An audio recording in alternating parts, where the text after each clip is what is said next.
आप सभी को डॉक्टर रजनी रमन झा, सह आचार्य संस्कृत विभाग, राजकीय महारानी सुदर्शन कन्या महाविद्यालय बीकानेर का नमस्कार स्वीकार हो। कल हमने याज्ञवल्क्य के स्मृति में पढ़ा था कि जो अपुत्र है, जिसके पुत्र नहीं है, तो वह परक्षेत्र दूसरी स्त्री से भी नियोग के द्वारा, नियोग मतलब पुरुष कोई और है, स्त्री कोई और है, दोनों जो पुरुष है वह संतान उत्पन्न करने में समर्थ है, लेकिन उसकी पत्नी संतान नहीं उत्पन्न कर पा रही है, और जो दूसरी जो स्त्री है वह संतान उत्पन्न नहीं कर पा रही, तो दोनों के संबंध से संतान हो सकती है। बेटा पुत्र यदि होता है तो वह जो पुत्र है वह दोनों की संपत्ति का अधिकारी होगा, यानी कि अपनी माँ की संपत्ति का भी अधिकारी होगा और जो पिता है उसकी संपत्ति का भी अधिकारी होगा, यद्यपि दोनों के अलग अलग परिवार हैं। यहाँ तक हमने पढ़ा था। अब इसके बाद हम इससे आगे चलते हैं, तो कहते हैं कि औरसो धर्म पत्नी जस तत्समः पुत्रिका सुतः क्षेत्रजः क्षेत्रजातस्तु सगोत्रेण एतरेण वा। कहते हैं कि औरस कौन है? औरस पुत्र। औरस पुत्र है अपनी धर्मपत्नी से उत्पन्न पुत्र, उसको औरस पुत्र कहते हैं। विवाह है, पत्नी है, उससे जो उत्पन्न पुत्र है वह औरस पुत्र है। और उसके बराबर किसको माना है? तो तत्समः पुत्रिका सुतः, बेटी के बेटे को तत्समः पुत्रिका सुतः उसके बराबर माना गया है। तत्समः पुत्रिका सुतः उसके बराबर किसको माना गया है? बेटी के बेटे को। और क्षेत्रजः क्षेत्रजातस्तु सगोत्रेण एतरेण वा। क्षेत्रजः, और क्षेत्रज पुत्र किसको माना गया? क्षेत्रज पुत्र। तो कहते हैं क्षेत्रजातस्तु, दूसरी स्त्री से, जो अपनी धर्मपत्नी के अलावा जो दूसरी स्त्री है उससे उत्पन्न संतान जो है वह क्षेत्रज कहलाती है।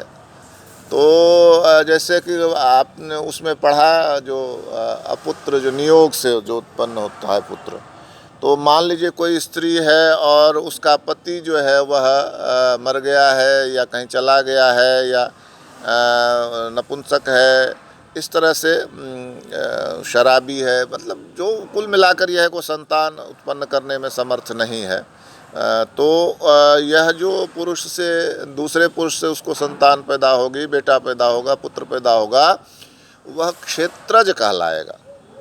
क्या कहलाएगा? क्षेत्रज संतान। तो औरस हो गया अपनी पत्नी से उत्पन्न संतान, और क्षेत्रज हो गया दूसरी स्त्री से जो अपने पति से संतान उत्पन्न नहीं कर पा रही, तो उससे जो उत्पन्न संतान है उसको क्षेत्रज कहते हैं। यह जो हो सकता है कि उसका सगोत्री हो। सगोत्री से हम लोग ये समझें, सगोत्री मतलब हुआ कि आपका ही जो परिवार है थोड़ा विस्तृत परिवार है। मान लीजिए दादाजी के 3 भाई थे, तो एक भाई का बेटा, एक भाई का पोता, बेटा, जो भी हो सकता है, तो इसको कहते हैं सगोत्री।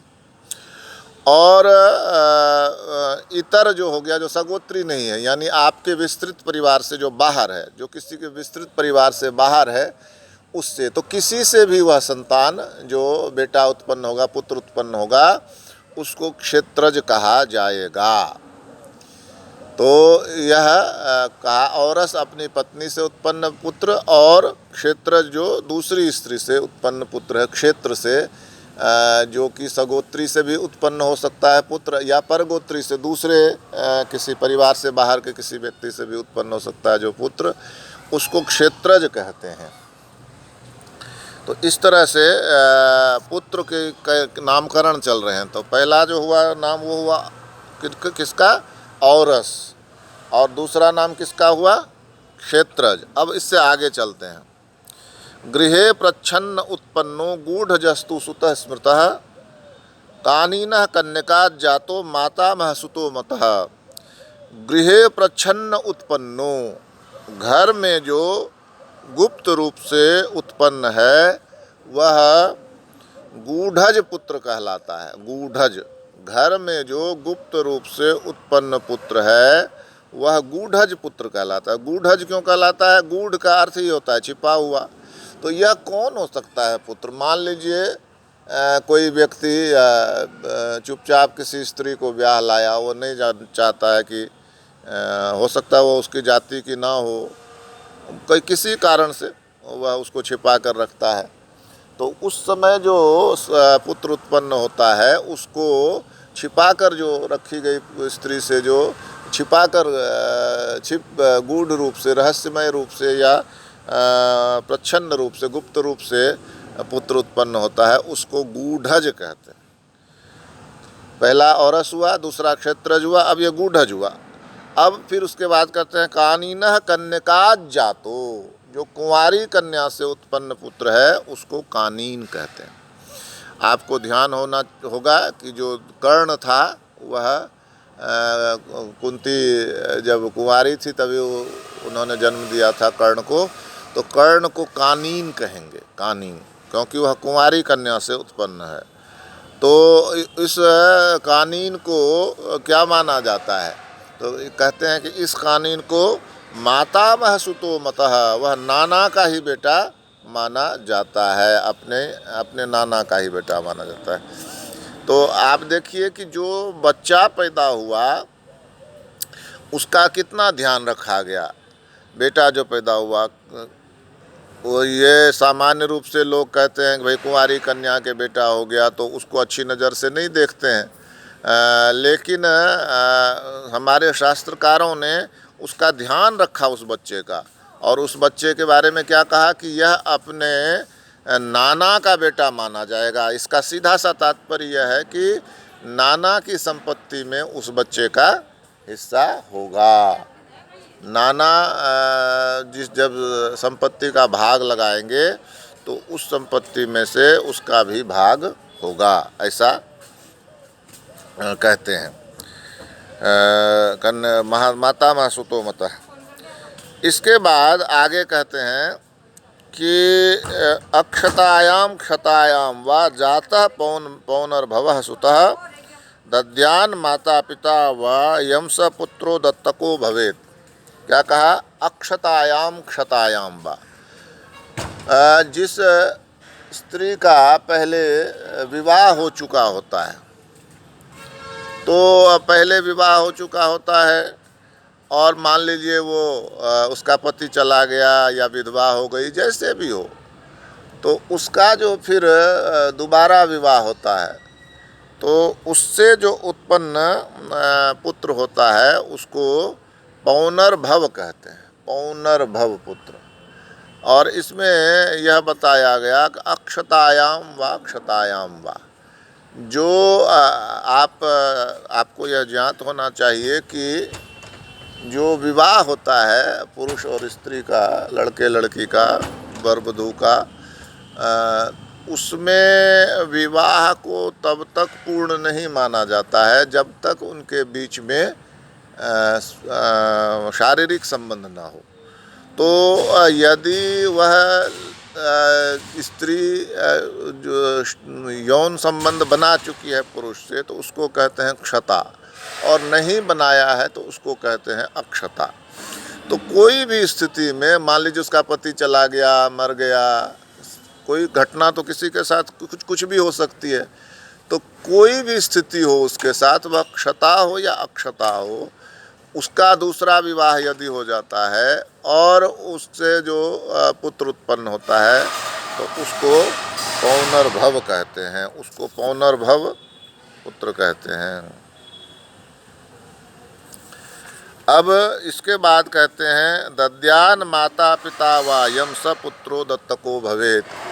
माता पिता जिसको दे देते हैं किसी और को तो उसको दत्तक पुत्र कहते हैं। ये तो बहुत ही प्रचलित है, हम सब बहुत से दत्तक पुत्रों को हम सब जानते हैं। माता पिता जिसको दे देते हैं उसको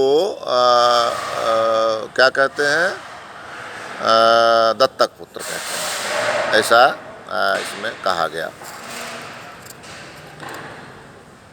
दत्तको भवेत्। आगे कहते हैं कि कृतस्य ताभ्यां विकृतः कृत्रिमः स्यात् स्वयं कृतः दत्तात्मा तु स्वयं दत्तो गर्भे विन्नः सहोढजः। यदि माता पिता ने अपने बच्चे को बेच दिया हो, आजकल भी आप लोग अखबार में पढ़ते हैं कि माँ बाप ने गरीबी से दुख से तंग होकर अपने बच्चे को बेच दिया, खास करके अपनी बेटी को तो बेच ही देते हैं। तो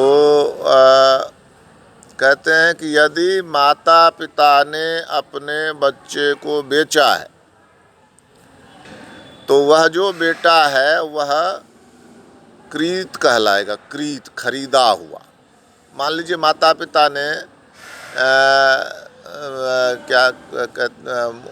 महेश और मालती ने मिलके अपने बच्चे को बेच दिया, सुरेश को दे दिया। तो सुरेश से पैसे ले लिए, तो सुरेश ने जो वह बच्चा खरीदा है वह बेटा क्या कहलाएगा? क्रीत कहलाएगा, क्रीत, खरीदा हुआ। क्रय होता है ना, क्रय, क्रय से क्रीत होता है, खरीदा हुआ पुत्र कहलाएगा, क्रीत।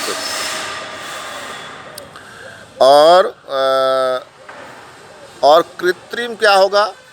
तो कृत्रिम होता है कि स्वयं बनाया, किसी अनाथालय में चले गए, एक बच्चे को ले लिया, तो वो या कि रास्ते चलते किसी को कहा कि देख चल अब मेरे घर रह, हम तो तुमको बच्चे के समान पालेंगे, पालते भी हैं, तो उसको कहेंगे कृत्रिम पुत्र, स्वयं कृता। दत्तात्मा तो स्वयं दत्तो। और किसी ने कोई आ जाए बच्चा, बेटा पुत्र आ जाए, कोई लड़का आ जाए कि मैं किसी निसंतान दंपत्ति के पास या संतान वाली दंपत्ति के पास कि आप मुझे अपना बेटा बना लीजिए, मैं हर तरह से आपको सुखी रखूँगा, तो स्वयं दत्त अपने आप को जो दे देता है उसको कहते हैं स्वयं दत्तः। स्वयं दत्त, जिसने अपने आप को खुद दिया है, खुद अर्पित किया है, वह है स्वयं दत्त। और गर्भे विन्नः सहोढजः। और जो गर्भ में गर्भ से जैसे कि विवाह हुआ किसी का और उस समय वो स्त्री गर्भवती थी और फिर भी वो उसको विवाह करके ले गया और उसने उस संतान को जन्म दिया, पुत्र को जन्म दिया, तो वह सहोढज कहलाएगा, सहोढज, सहोढज, सहोढज कहलाएगा। सह उढज, साच ढोया गया, जिसको किया तो था विवाह जिस स्त्री से, तो किया ही था उससे, अब बाद में पता चला कि वो तो गर्भवती थी पहले से, तो शास्त्रकार कहते हैं कि उसको आप ऐसे नहीं फेंक सकते, उसको नहीं मार सकते, उसको रखना पड़ेगा। और इस पुत्र को क्या कहेंगे? सहोढज पुत्र, सहोढज पुत्र, ऐसा कहते हैं। और आगे कहते हैं उत्सृष्टो गृह्यते यस्तु सोपविद्धो भवेत् सुता। माता पिता ने छोड़ दिया हो किसी बच्चे को, बेटे को, आजकल बहुत ज़्यादा होता है ये, खास करके बेटियों के साथ बहुत होता है, लेकिन मान लीजिए किसी बेटे को भी छोड़ दिया है, नहीं रखना इसको, तो उसको किसी ने पा लिया, तो उसको उत्सृष्टो गृह्यते यस्तु सोपविद्धो भवेत् सुतः। सोपविद्धो, उसको अपविद्ध पुत्र कहते हैं। उसको कौन सा पुत्र कहते हैं? अपविद्ध पुत्र कहते हैं। सोपविद्धो भवेत् सुतः। पिंडदोंश हरश्चैषां पूर्वाभावे परः परः। पिंडदो, जो यह अपविद्ध पुत्र है वह भी पिंडदान का अधिकारी होगा।